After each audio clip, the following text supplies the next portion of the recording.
adventure. Or if some of my younger viewers might say, I'm down with that, well, today we're going to begin a little bit of an adventure. And so what we're going to do here is that we are going to start curing some brisket today. And so I'm going to break this video down into 3 parts. The first part is making the brine, the second part is going to be trimming the brisket, and the third part is going to be actually the beginning of the brining of the brisket. And then once it is in the brine, it's going to sit for 2 weeks. And so I'm kind of torn on, do I want to save this video till the end of 2 weeks, which is going to be basically the first of the year, or January 1st to be exact, because I'm wanting to have corned beef for the first of the year.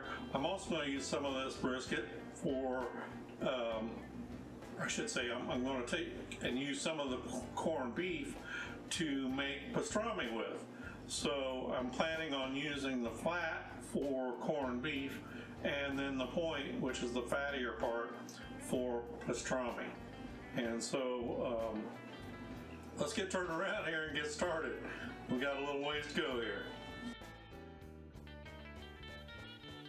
Okay, so what I want to do first is I want to go over my ingredients list. I've got 1 gallon of distilled water here. I don't think you need to use distilled water, but I'm going to refer you to AmazingRibs.com, and I'm going to put a link down in the bottom here, in the show notes, of this basic recipe that I'm going to be using. So I've got 1 gallon of distilled water. And when I say it doesn't have to be distilled, people have been corning beef probably much longer than there has been stills. And so now I've got pickling spice here, and actually I've got it right here in this bowl already measured out. I've got 2 cups of brown sugar. I've got 16 ounces weighed out of kosher salt. And I've got 4 ounces weighed out of curing salt. Premium curing salt is what they call it. You can also find it under prog powder #1 or pink curing salt #1. It goes by several different names. And then I've got 1 tablespoon of black peppercorns. And so I'm going to get all this stuff, we're going to get it into our pot real quick, and we want to take it up to a boil, and then we need to chill it out. Alright, first thing, before I get started, I'm actually making a concentrate here because I'm actually making enough mix for 2 gallons. Because I think I'm going to need that for a whole brisket. So in goes my first gallon of water. And the other gallon is outside in the cool air. It's like 44 degrees outside right now, so it's out there chilling. Next thing I want to do, I want to turn on my heat so we can take this up to a boil.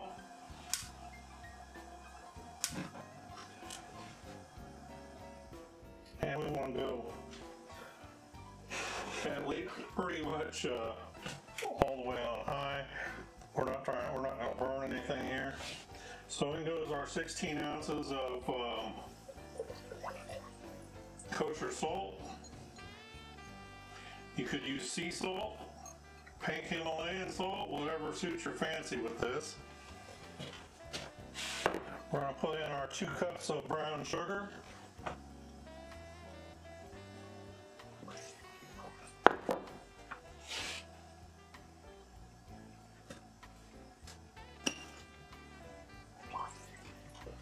That was packed cups.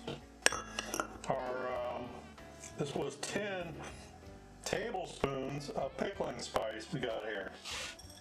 And let me tell you, that stuff just smells wonderful. Our 4 ounces of curing salt.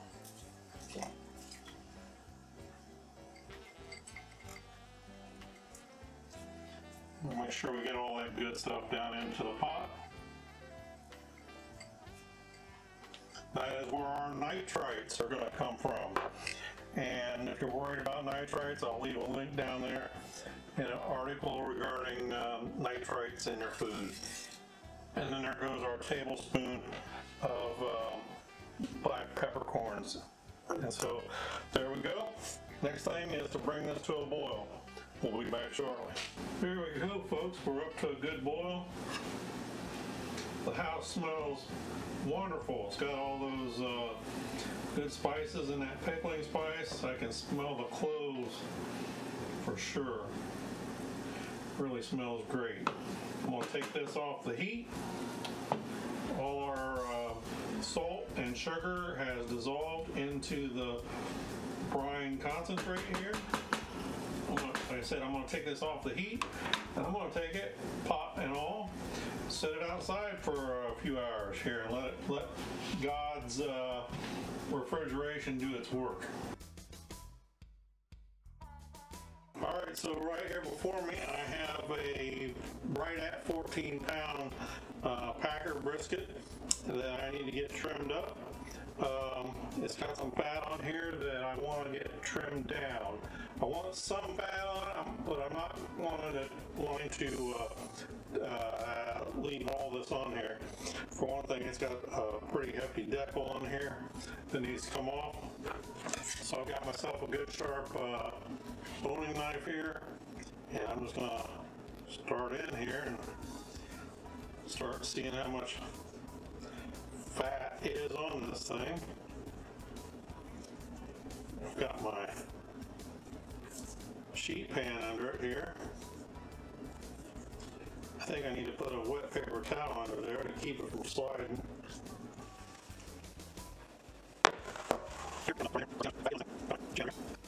Now what we're starting to see here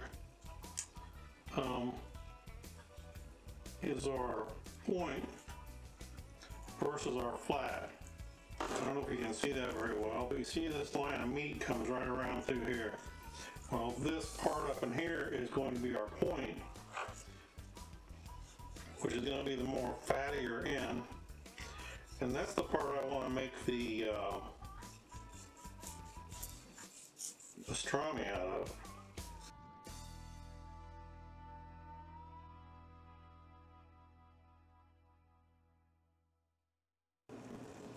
That kind of, it's actually kind of two sides to the decal almost. You got the side that I cut originally over here, and it runs between the flat. If you look here, you can see kind of a point area right here where it comes together.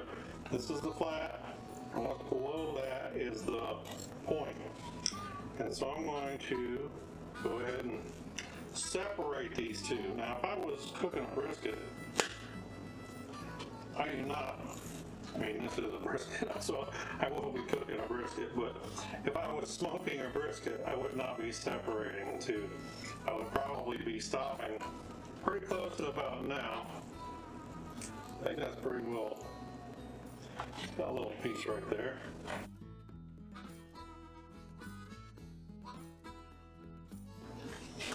Okay, so now what I want to do is I want to separate the two. And so I'm just going to kind of follow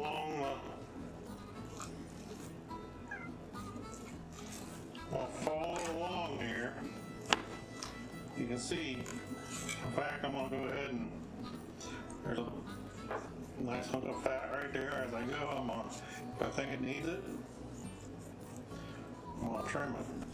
This is my flat on top here, basically, on top.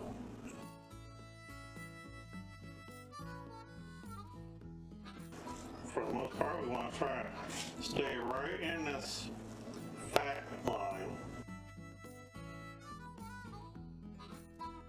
The only reason I'm separating this is to help ensure while it's in the brine that it will be, the brine will penetrate all the way through. Now, again, it's my belief because I've done hams and I don't know that they're any thicker than what this brisket is, but I did inject them And so it's my belief that if we injected this, it would work just fine and could do the whole brisket in one shot.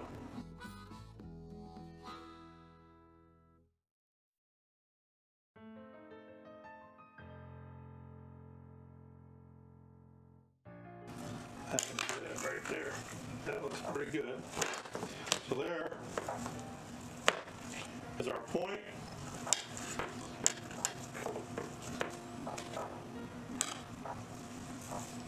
And here is our flat.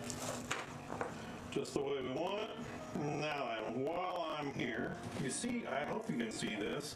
This grain is traveling this direction on this flat. It's also good, you see, it's got some of that grayish meat right there. I want to go ahead and trim that off there. That's from being steamed during the processing of the meat. So now, as I was saying, our grain is traveling this direction. So what I'm going to do, I'm going to go ahead, I'm going to cut the corner off of this. Perpendicular to the travel of the grain, which is going this way. And that's going to allow me, when this is all cooked, to identify what direction the grain is all going in. And so then I can cut my slices against the grain, which is how you do brisket. I'm going to go ahead and do a little bit more clean up trim on here. I'll be back in a few minutes.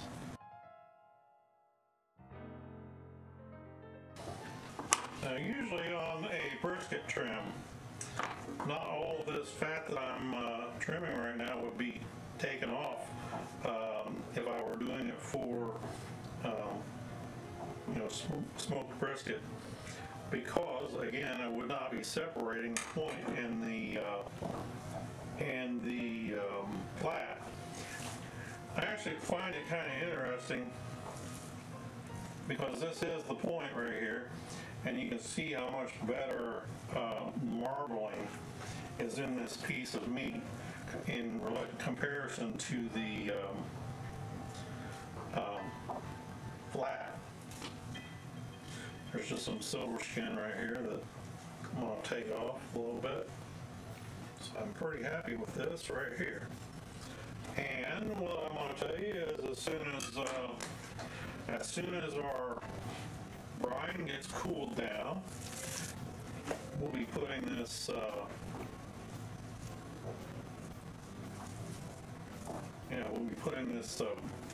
brisket into the brine. I'm debating on whether I want to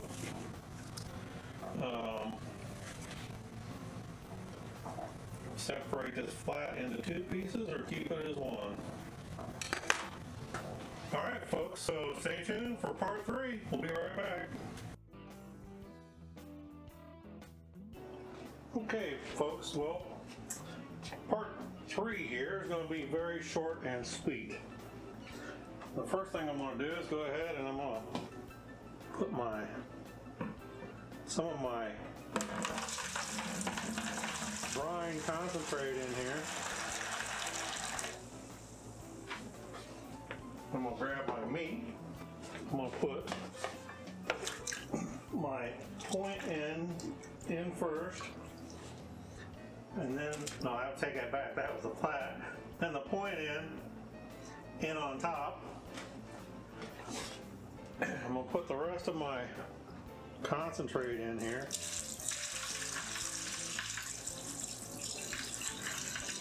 I actually made this concentrate for 2 gallons. So even though it's starting to look like 1 gallon might have done it, try to get all the goodies out of the bottom here.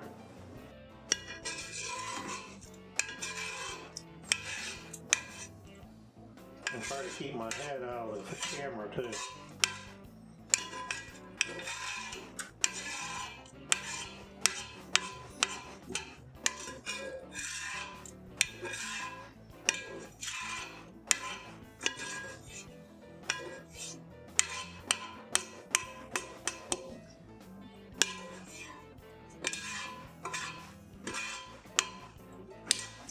Now then,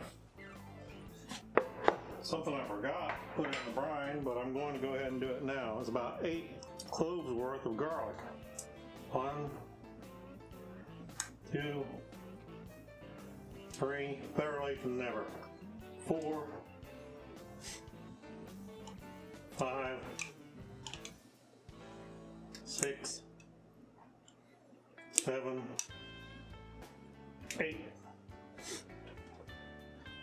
Because some garlic flavor is going to be better than no garlic flavor. Now then, I've got a gallon, another gallon of distilled water here. It has been sitting outside the entire time, so it's good and cold. Of course, the brine there had plenty of time to get cold as well.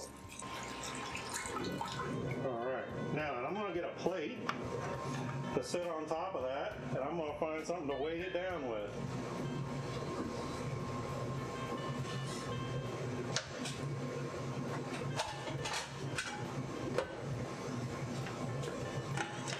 That plate fits about perfectly. How about a big quart jar of barbecue sauce?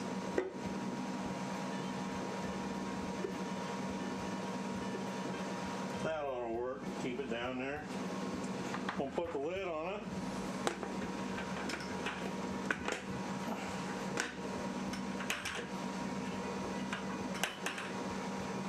Into the fridge for 2 weeks.